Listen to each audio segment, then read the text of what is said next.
In this video, you will see proof of soul stars being basement dwellers, even though you have seen enough of it in my series. Let's start with the Actman. The guy literally admits he has no accomplishments in life and beating a Souls game is an accomplishment. He also admits he finds these games very challenging. So by persevering through failure, you, the chosen undead, will feel great satisfaction when you overcome those challenges that gave you so much trouble. You will run up against an enemy that seems unbeatable. You will die, you will fail. But it doesn't matter how many times you are slain, how massive and impossible the road ahead might seem, because so long as you push against the inevitable and learn from failure, you will survive in Lordran and you will survive the real world. Life is about overcoming challenges, solving problems, and carving some meaning out of your existence. What value does a person's life have if they don't strive to accomplish something? What satisfaction do you get from life when there are no problems to solve? There is also a comment left of the Actman in another video proving that he gets a massive satisfaction after beating bosses in these games, which is further proof of one's desperation for accomplishment. I got that. No! Oh no! This one. Yes! Yes! I did it! No maidens! No maidens! No maidens! I beat the first boss. Oh. Whoa. Stormvale Castle. Alright, Zanric, our first objective is to acquire grip, because this is not... Video Game Donkey has a history of being just a fat guy who stays inside his house and plays video games all day. Oh wow, just look, it's just beautiful. Texas, just amazing. Alright, this is fucking boring. Let's see, let's just eat all the stuff in here. King's Crown, ooh, Snickers. I'm just gonna have a couple of these. As you guys noticed, I did move out of my mom's house into this apartment place. There's a bunch of stuff. There's the pee-pee room. There's the computer room over there. That's where the computer goes. There's the seagull room. I exposed Penguin Zero in my previous video, and as for Asmongold, he is pretty much the final boss of Basement Dwelling. I'm pretty sure everyone knows that.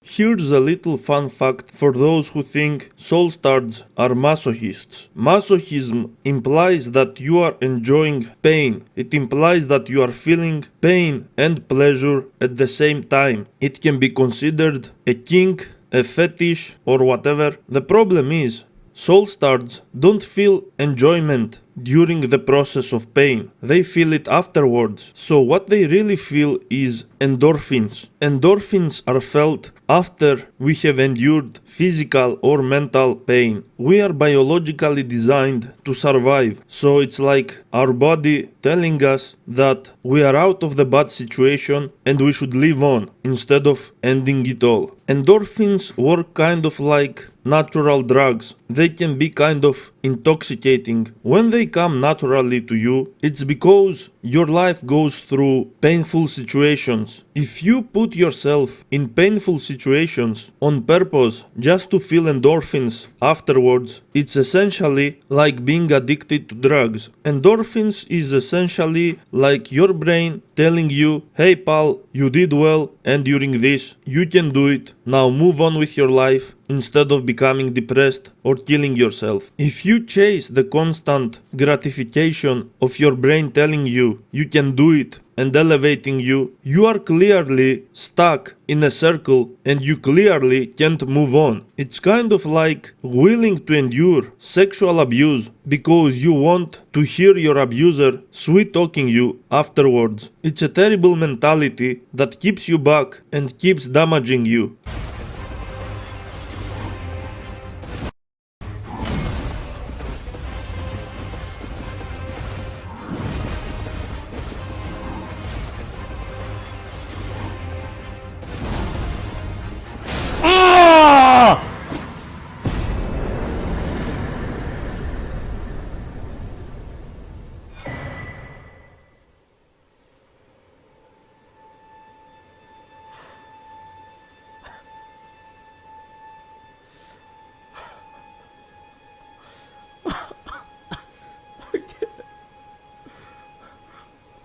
can start playing Elden Ring. We can start playing Elden Ring.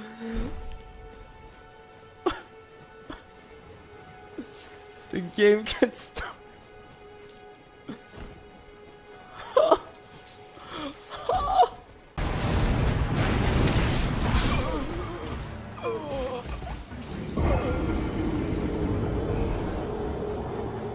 I'm going to be so happy when this is over. I am going to be so happy when this fight's over, dude. I'm not getting any satisfaction out of this battle. Getting none.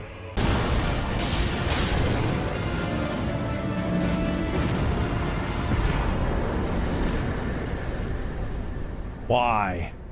Why? Why does this fight have to be this way? Fucking why? Why, dude? Why? God, why would you do this? Why is this fight so shit? Oh. Let's go. Let's go. Let's go. Great fight. Great fight. And fuck you, man! Fuck you! Great fight.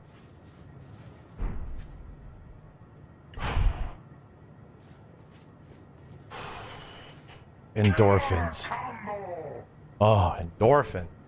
Jesus, dude. Great fight. With a hail of harpoons!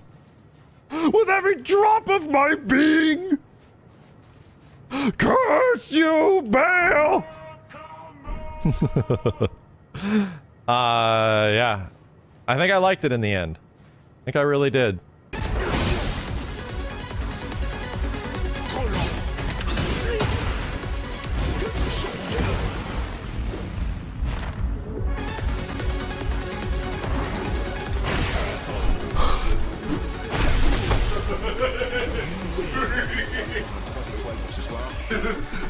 This game's fucking sick. This game's sick, bro. Did you guys see that shit? Did you see that shit? Oh my god. Yes! Yes! Yes! Yes! Yes! Yes! Yes! I never gave up! I never quit, bitch! I never gave up! I ain't never give up! I ain't never give up! I ain't never give up! I ain't never give up, bitch!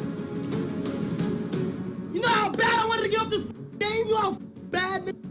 Do you know how bad? Do you know how bad?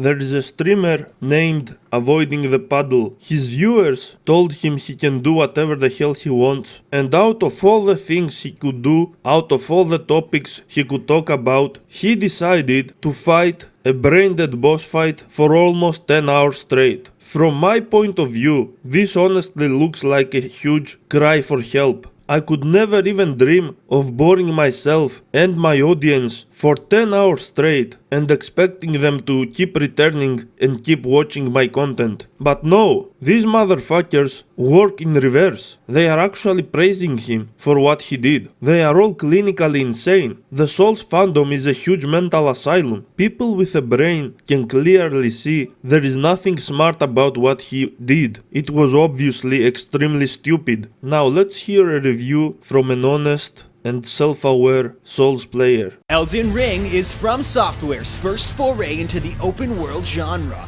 and what a foray it is! Boasting over 80 hours of gameplay on your first playthrough, Elden Ring is a masterclass of everything I'm looking for in a video game. A means of drowning out my thoughts to escape the prison of consciousness. We all know From Software games are hard, and this one is no exception. Prepare to die.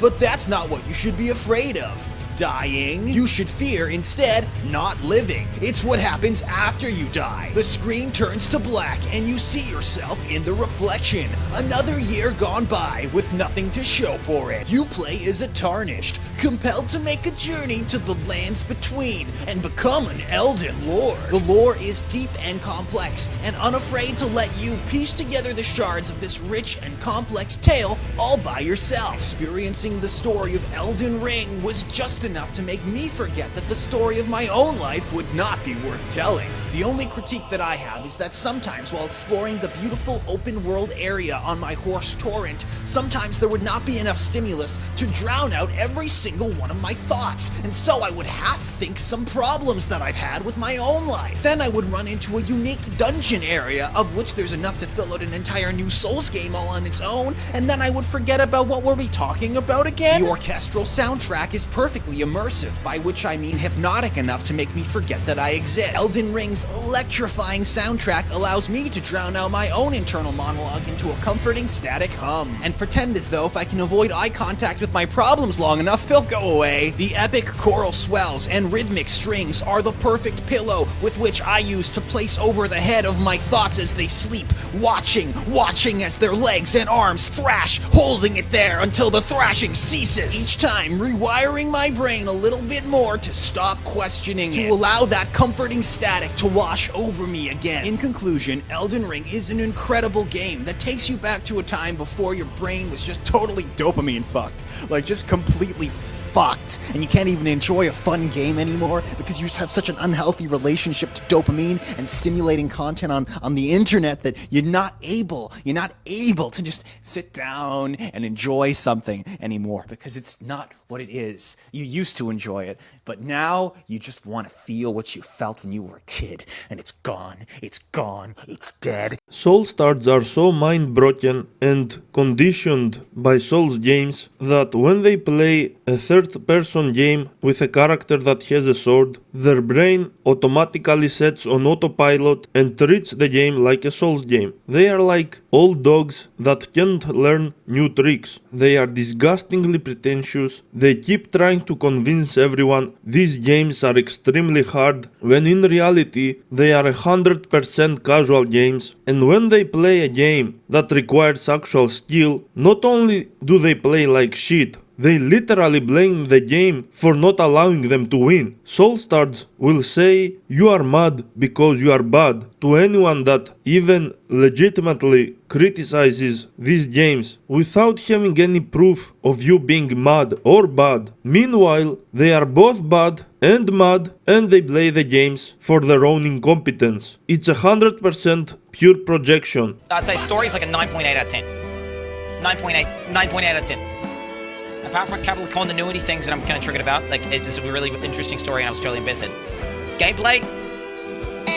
No, not a big fan of the gameplay. If they had Sekiro gameplay, oh my god. Could you imagine how fucking sick the fight between Sephiroth and Cloud would be if it was like Sekiro gameplay? Holy shit. I feel like it's like you're playing but retard mode. It's like literally playing retard mode. I'm playing retard mode. It's like you're playing deliberately. You're playing using a cucumber instead of like a fucking agile articulate device. You're just sitting there with a cucumber and you're trying to use it's like a rude sim controller where you're trying to play a game, trying to beat Super Mario, except you're only allowed to use fucking 5 dicks attached with like electrodes, and you can like suck each dick individually to like move your character like left, right, down, up. That's what it feels like, right? Some sort of like. So you can see what you want to do, but you just can't do it, and it feels fucking awful. And every second of this gameplay just makes me want to fucking kill myself. Holy shit!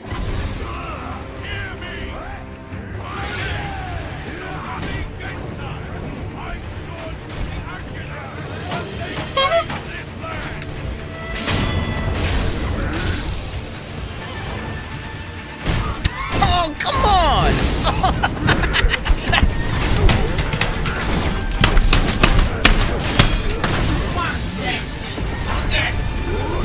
I hate it! It's fucking done! I'm not playing this shit. I'm not playing this shit. Fuck that. Fuck that. It's so fucking... It's so fucking bad. It's so fucking bad. I cannot control my character. Everything that I want to do, I can't do. I'm behind the guy. I'm like, fucking stab him in the back now. I'm behind the guy. He's looking the other way. Stab him in the back. What have I done? Well, fuck that. Where's my controller? This thing's done, You dude. should check out Epicnomy Bros YouTube if you want to comprehend how these types of games are meant to be played. I don't want to play them. Dude, fuck that. Fuck that. I'm fucking done, boys. I'm fucking done, eh? I actually can't be fucked with this. Fuck that. I fucking hate control. I broke my girlfriend's controller now as well. Yeah, she's not gonna be too happy about that. Look at the thumb button, dude. The thumb button's just all just fucked up. Honestly. Yeah. Ashley Papega. Dude, it's just triggering as fuck, and I can't... I don't... Do you guys... Like, I hate fucking dog shit ass. They took turn-based combat, made it unique, made it awesome, brought it back, made it creative. The problem is that there is no problem. You know what the problem is? The problem is that this is what Final Fantasy should be. Holy hell, this guy's annoying. I just don't have a good way to chase him around. Parrying in this game is so hard. I swear to God, it's like a million times harder than Dark Souls. By the way, if you think this video exposes soul stars even in the slightest, I promise you, you have no idea what I'm going to do in my next videos. No idea. I will bring the fucking soul star apocalypse.